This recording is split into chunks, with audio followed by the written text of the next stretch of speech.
Okay, so the first chapter of Atomic Habits covers two main ideas, those being marginal gains and then systems. Let's start with marginal gains. What exactly is marginal gains? The author of the book says that marginal gains is essentially the idea that changes compound over time. So basically, habits are kind of like investments. So the first year that you invest $100 in the bank, you'll get $10 back. But if you leave that investment the second year, you get $11 back. And if we play this out over a larger amount of time, the differences become more apparent. So if you just get 1% better every day for 100 days, at the end of the 100 days, you're not just 100% better, you're going to be 270% better. So you're not just twice as good as when you started, you'll be almost 4 times as good as when you started. So that's a very big difference.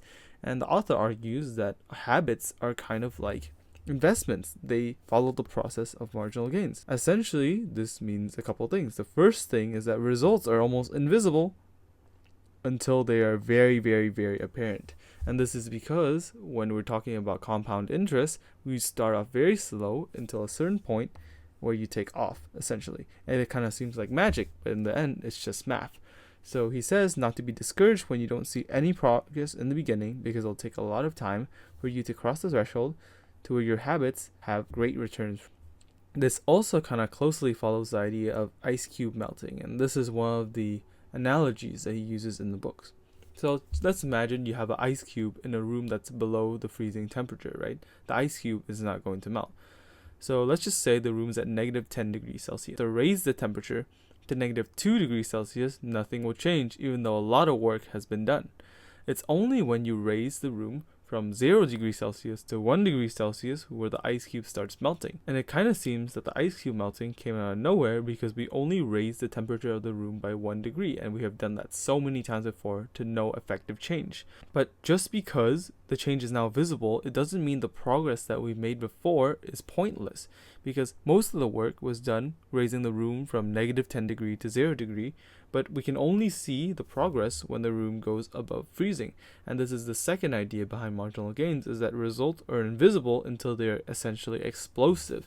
This also ties into the first idea. So when you're starting out a habit, or you're starting out working on something or a skill, at first you'll really suck. Even if you put a lot of time and effort into it, you'll barely see any progress because there's too many things you don't know. But once you get to a certain point, once you get enough knowledge about the field, you'll start increasing at a very rapid rate. And that's not to say that the effort you've been putting in before is pointless. Quite the opposite, in fact. It's just saying that the results were not visible until this point. It doesn't mean that the work done before was all pointless. So, to recap, marginal gains essentially just says that change is like compound interest. At first, the changes are very slow, but over time they'll become very quick and they'll quickly change your life. The second thing to keep in mind is that habits are like the ice cube, and there's generally a threshold to where all of your work will be rewarded, and you just have to stick through it and stay consistent. Okay, so that's cool and all, but how do we actually implement these marginal gains? How do we stay consistent? How do we keep on working when we don't even know if we're making progress? Well, the author answers this with the second core idea, the idea of systems. Essentially, he argues that systems are the most important thing for building habits. They're much more important than goals, and the reason is quite simple. Everybody has the same goals, whether or not they are successful or not. So every person that pulls up to the archery range is aiming for the bullseye, but not everyone hits the bullseye. Every person that opens a business is aiming to make it profitable, but only 1 out of 10 businesses are profitable. Everybody going into work wants to make a lot of money, but not many people are rich. So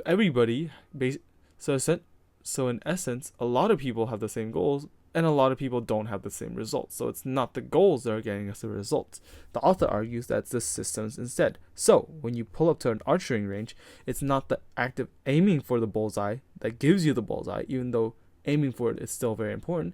It's the act of how you hold your bow, how you hold your arrow, how you slot the arrow into a bow, and how you release the arrow from the bow. These are what he calls the systems, right?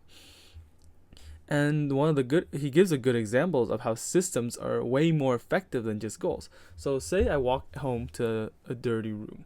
If my goal is just to clean my room, I can actually just do that. I'll just clean my room. But then in a couple of days, my room will be dirty again. So it's not a sustainable way to make permanent changes into the future.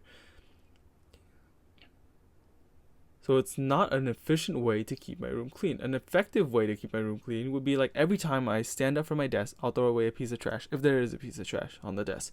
Every time I step out of the room, I'll bring the garbage bin with me. Or like an effective way to keep my room clean would be like every time I stand up from my desk, I'll make sure everything is put back to where it was before. Or like every time after, whenever I'm brushing my teeth, I'll pick up litter from the ground, etc., etc. And that way, I can just keep my room clean without having to actively have the goal of, oh, I have to clean my room. Oh, I have to clean my room. And the author argues that this is a much more effective way.